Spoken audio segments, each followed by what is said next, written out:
नमस्कार, ये आकाशवाणी चंडीगढ़ है। अब आप प्रतीका से प्रादेशिक समाचार सुनिए। पहले इस बुलेटिन के मुख्य समाचार।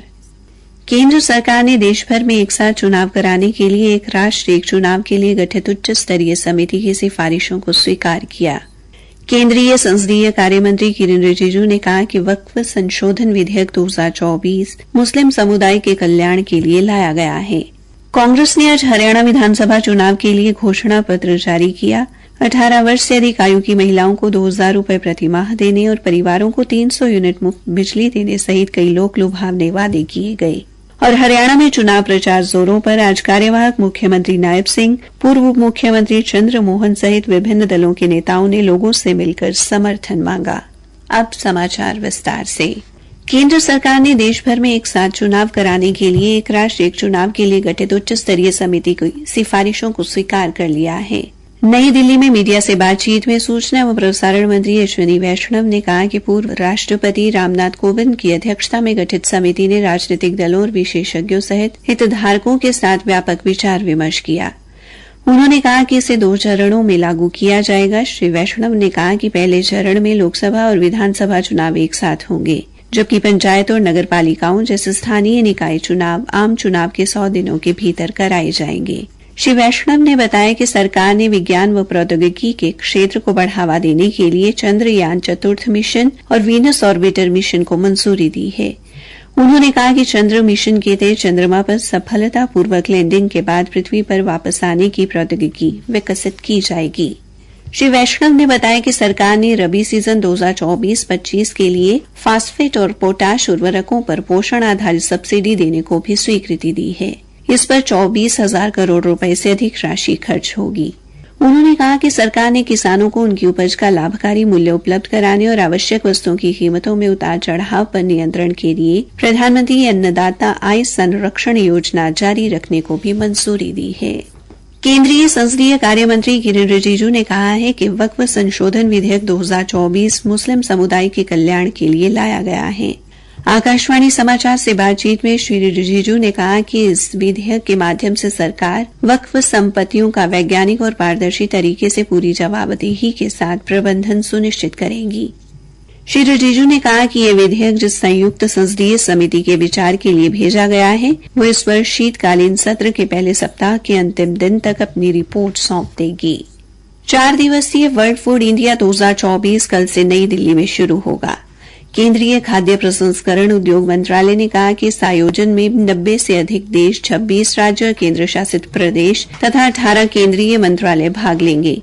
जापान भागीदारी देश होगा और वियतनाम और ईरान मुख्य देश के रूप में भाग लेंगे।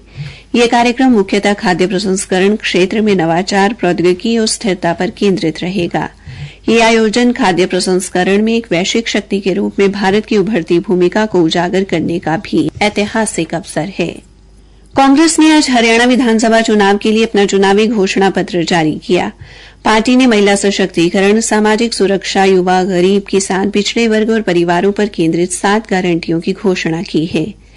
नई दिल्ली में घोषणा पत्र जारी करते हुए कांग्रेस अध्यक्ष मल्लिकार्जुन खड़गे ने कहा, वायदे जो है इसको हम खासकर 7 वर्ग में इसका बंटवारा किया है। एक तो महिलाओं को शक्ति, हर महीने 2,000 रुपए देने का हम वायदा कर रहे हैं और 2,000 रुपए देकर हम रहेंगे हमारी सरकार आने के बाद। 500 रुपए गैस सिलेंडर के लिए हम देंगे। उन्होंने कहा कि अगर हरियाणा में कांग्रेस सरकार सत्ता में आई तो विधवाओं, वरिष्ठ नागरिकों व दिव्यांगजनों को 6,000 रुपए मासिक पेंशन दी जाएगी। उन्होंने कहा कि पुरानी पेंशन योजना को बहाल किया जाएगा व सरकारी विभागों में 2 लाख रिक्त पदों को भरा जाएगा और हरियाणा को नशा मुक्त बनाया जाएगा।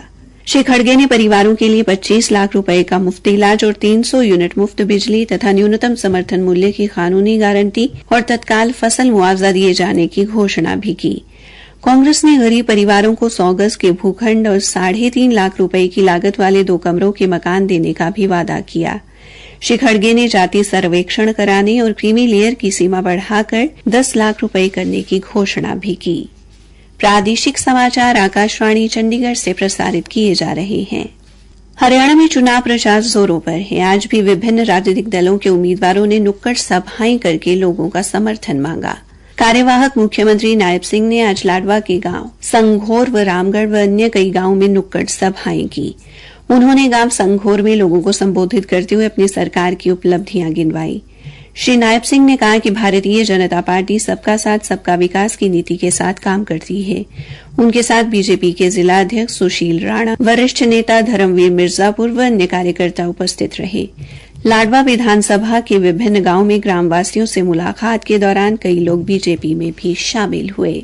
पंचकुला विधानसभा क्षेत्र से कांग्रेस प्रत्याशी व पूर्व उप मुख्यमंत्री चंद्र मोहन ने आज पंचकुला जिले के सेक्टर 21 बरवाला खंड के बिल्ला, जसवंतगढ़, आसरेवाली, बेलवाली, बुग्गा, टिब्बी, सबीलपुर, खेतपुराली, दल्लोपुर, रत्तेवाली, निचला भानु और मोगीनंद में जनसभाओं को संबोधित किया। उन्होंने लोगों से कांग्रेस की नीतियों को देखते हुए चुनाव में कांग्रेस के पक्ष में मतदान की अपील की। श्री चंद्र मोहन ने कहा कि कांग्रेस गरीबों की पार्टी है और जो वादा करती है उससे पूरा करती है। चंद्र मोहन ने लोगों को संबोधित करते हुए कहा कि कांग्रेस के घोषणा पत्र में गरीब लोगों की जरूरतों का पूरा ख्याल रखा गया है। बरवाला खंड के गांव के जनसंपर्क अभियान के दौरान कई लोगों ने कांग्रेस की सदस्यता ग्रहण की। कांग्रेस प्रत्याशी एवं पूर्व मंत्री अशोक अरोड़ा ने आज थानेसर विधानसभा के गांव बारना व हंसला में लोगों को संबोधित किया और गांव बारना से बीजेपी नेता पवन शर्मा कांग्रेस पार्टी में शामिल हुए। पूर्व मंत्री एवं कांग्रेस प्रत्याशी अशोक अरोड़ा ने कहा कि उनको कांग्रेस में पूरा मान सम्मान दिया जाएगा। वहीं थानेसर विधानसभा में बीजेपी प्रत्याशी सुभाष सुधा ने आज सेक्टर 3 और 5 सहित गांव अभिमन्युपुर में जनसभाओं को संबोधित किया। इस दौरान इनेलो नेता सुखबीर सिंह पार्टी छोड़कर बीजेपी में शामिल हो गए। निवर्तमान राज्य मंत्री सुभाष सुधा ने उन्हें पार्टी में शामिल कराया। सुभाष सुधा आज गांव हथीरा में ट्रैक्टर रैली में शामिल हुए। हरियाणा के पूर्व गृह मंत्री अनिल विज की कार्यप्रणाली से प्रभावित होकर आज गांव पंजोखरा साहिब और बाले का नगला क्षेत्र से सैकड़ों युवाओं ने भारतीय जनता पार्टी का दामन थाम लिया। पूर्व मंत्री अनिल विज ने भारतीय जनता पार्टी के चुनावी कार्यालय में सभी युवाओं को पार्टी के पटखे पहनाकर उनका पार्टी में स्वागत किया। उन्होंने कहा कि युवा पार्टी की रीढ़ है और युवाओं के बीजेपी में शामिल होने से पार्टी को पहले से ज्यादा मजबूती मिलेगी।